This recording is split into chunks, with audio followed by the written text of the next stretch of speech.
Tayo po ay patuloy na nagninilay, nagdiriwang, nagpapasalamat sa Diyos sa muling pagkabuhay ng ating Panginoong Hesus. At ang muling pagkabuhay na ito ng ating Panginoon ay naghahatid sa atin ng kapayapaan. Kapayapaan na siyang nagpapalaya sa atin mula sa kasalanan. Kaya nga po, ang pagbati ng ating Panginoon sa kanyang muling pagkabuhay ay kapayapaan. Sinabi niya sa kanyang mga alagad, sa tuwing kanya ito makikita, "Peace be with you." Sumainyo ang kapayapaan. Kung iisipin natin, kakaiba ang pagbating ito ng ating Panginoon. Sapagkat kung babalikan natin, nung si Jesus ay naghihirap, nasaan ang mga alagad na ito? Nawala sila. Iniwan nila si Jesus. Ngunit si Jesus ay patuloy sa pagharap sa kamatayan para sa kaligtasan ng tanan. At sa kanyang muling pagkabuhay, nang makita niya ang mga alagad na ito, still, kapayapaan ang naghahari sa kanyang puso. Kapayapaan ang kanyang ibinibigay, hindi paghihiganti. Hindi paghihiganti sapagkat siya ay iniwan. Hindi paghihiganti sapagkat siya ay nasaktan. Hindi paghihiganti sapagkat siya ay namatay.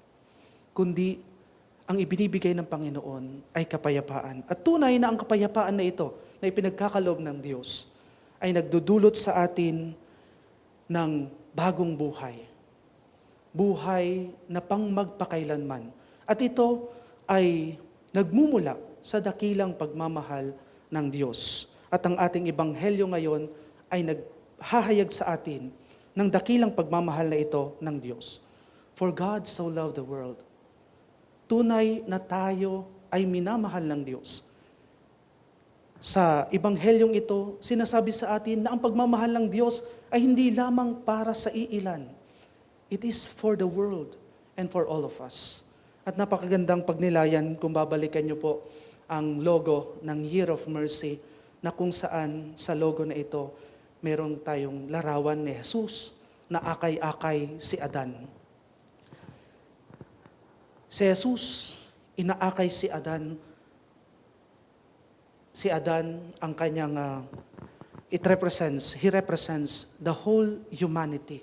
At ang kanilang movement, kung mapapansin ninyo, merong 3 layer ng bilog, no?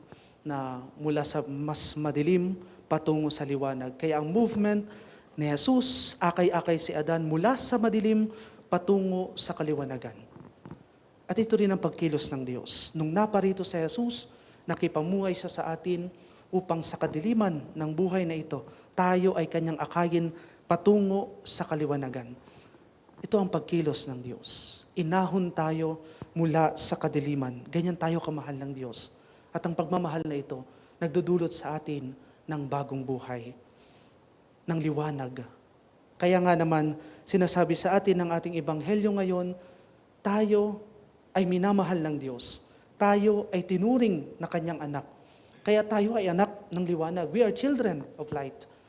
At bilang mga anak ng Diyos, as children of light, let us live in the light that Christ brought us.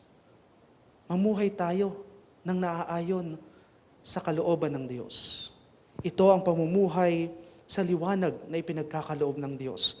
Kaya sa patuloy na pagdiriwang natin ng Pasko ng muling pagkabuhay, inaanyayahan tayo. Nadamhin natin yung pagmamahal na ipinagkakaloob ng Diyos. Yung pagmamahal na ibinibigay niya sa atin.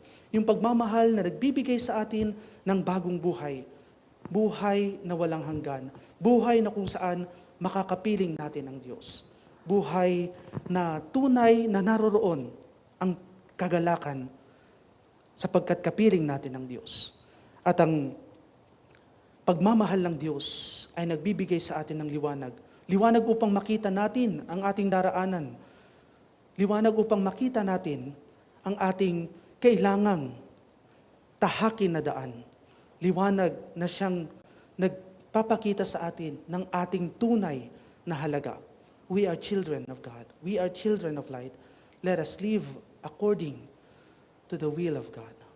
At sa pagpapatuloy ng ating pagdiriwang, inaanyayahan tayo. magpasalamat tayo sa Diyos. Magpasalamat tayo sa Kanyang ibinigay na liwanag upang pawiin ang kadiliman sa ating buhay.